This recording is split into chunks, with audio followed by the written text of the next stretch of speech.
It was the Industrial Revolution, Michael, that led us to separate, to divorce from the connectedness that we are born into. Okay, because we're no longer feeling like we're of nature. We're in cities more. We're in our cars Right. more. Our language uses violence, right? To do well means you've killed it, right? I mean, there's so much, you know, growing up and getting a job that's in a role for a company so that we can get money to none of that is how we're designed to thrive. But it's the society we live in. It pulls us out of our authenticity. It pulls us out of the fullness of being a human being. And that's why we have epidemics of anxiety and of depression. And it's why, 1/3 of people in America is lonely. And it's why our 19th and 21st Surgeon General, Vivek Murthy, wrote a book, not about cancer or obesity or about the drug epidemic. He wrote a book called Together about loneliness because, that's killing more of us than, smoking a pack of cigarettes a day. Anyway, the point is that living in the modern society, right, and connecting through tech, which only addresses the five senses of connection in the brain out of the 9 that we actually have. So 4 are just not even being used. Anyway, that is what has really driven us to these epidemics that we have. 50% of teens are on SSRIs. Wow. I myself have a child who's at a treatment center. She hasn't lived in my home, unfortunately, for 6 months and like 14 days. And I was crying every day for the first, 6 months, but it's been 14 days now, so I'm not crying. None of us are untouched by the, mental and physical impacts of living separate from how society designed. And that's one of the reasons I wrote the book. And, I might have gotten it wrong in many ways. There's a lot of intellectualism in the book and a lot of physics and science. And maybe the next one will be a novel that really grips people in a more visceral way. But the concepts need to get out there. Showing up is a mindset that reintegrates us with ourselves, our situation, society, and each other, right? That's what it is. Right. Well, I think it's even part of how divided some people can be, down political lines, or the way people are, it's become a Exactly. really weird world. Well, when one person tells you what their view is on one thing, and you can tell what they think about 40 other things, which is just insane. Like if you tell me Right. what you think about, I don't know. I don't want to get controversial, but like about one specific thing in the world, and then I can guess what political party you follow, what you believe, and all these things. That's just not how things could be, Right. because life is more complicated than that. Like every different issue needs a different eye on it for people to evaluate things. Right. It's not Yeah. all team based.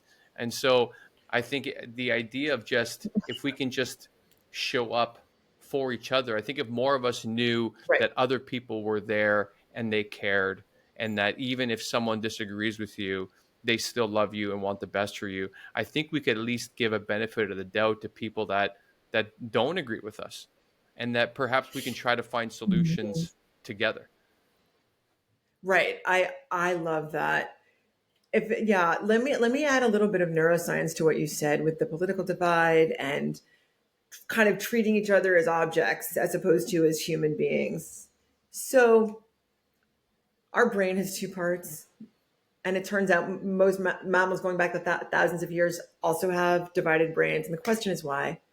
A gentleman named Ian McGilchrist, he is a psychiatrist from the UK, wrote some very powerful books about this. And it really explains why we just show up most of the time and why we suffer from the things that we do and why our modern world, in essence, went the way that it did.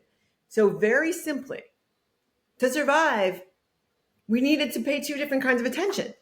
We needed to be able to, feed ourselves, but we also needed to not get fed to the predator over there.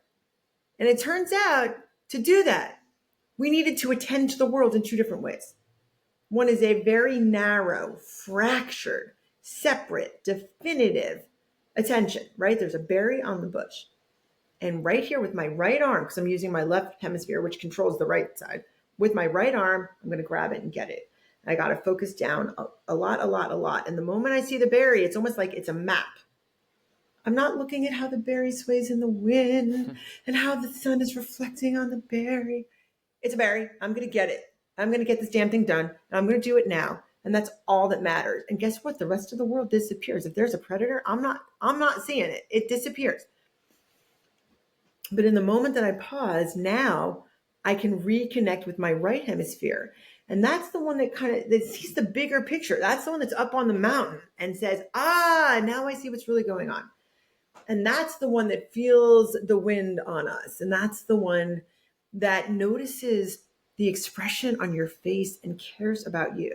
That's the one that attunes to you with that resonance where my brain waves and yours are actually resonating when we look eye to eye.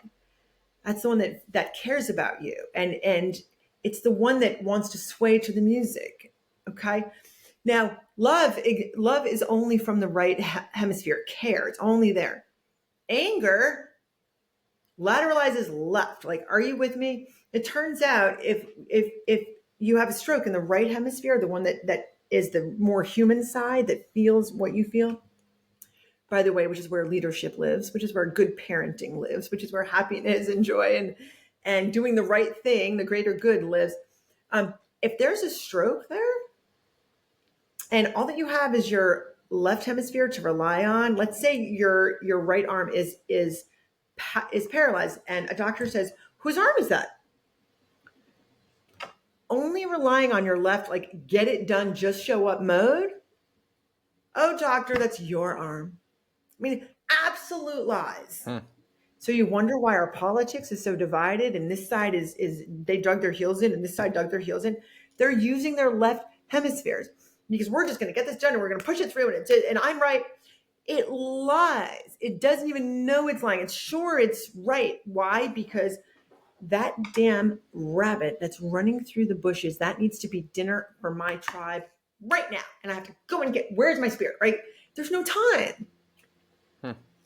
So there's just an urgency, but what you've done is you've lost the rest of the world. You've fractured everything away. So this is what happens when we're in this is what led to the surveillance economy that we have, where there's cameras on the red lights and tracking people's work that happened during the pandemic. It's a lack of trust. You have to have control over something when you're using that hemisphere.